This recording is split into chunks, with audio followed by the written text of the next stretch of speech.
آج 2025 کا آخری دن ہے۔ ایک اور سال اللہ کی دی ہوئی زندگی میں ہم سے رخصت ہو رہا ہے۔ یہ سال ہمارے اعمال کا گواہ ہے اور ہماری غفلتوں پر خاموشی ہے۔ ہم نے اس سال کتنی بار اللہ کو یاد کیا اور کتنی بار اللہ سبحانہ تعالیٰ نے ہمیں یاد کیا۔ کچھ گناہ جو ہم نے چھپ کر کیے، کچھ آنسو جو صرف اللہ نے دیکھے، سب آج ہمارے سامنے کھڑے ہیں۔ اگر 2025 میں ہم ٹوٹے ہیں تو یہ بھی اللہ تعالیٰ کی رحمت تھی، کیونکہ ٹوٹا ہوا دل اللہ کے ہاں سب سے قریب ہوتا ہے۔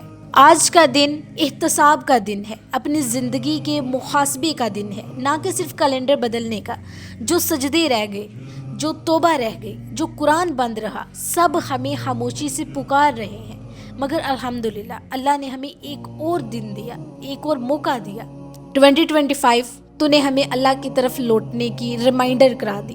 نئے سال کے آغاز پر میں صرف یہی دعا کروں گی کہ یا اللہ جو وقت گزر گیا ہے اسے اپنی رحمت سے ڈھانپ دے، اور جو وقت آنے والا ہے اسے اپنی رضا میں بدل دے، ہمیں غفلت سے نکال دے، ہمیں سچائی کی طرف لے آ اور ہمیں سیدھے رستے کی طرف لے آ۔ آمین یا رب العالمین۔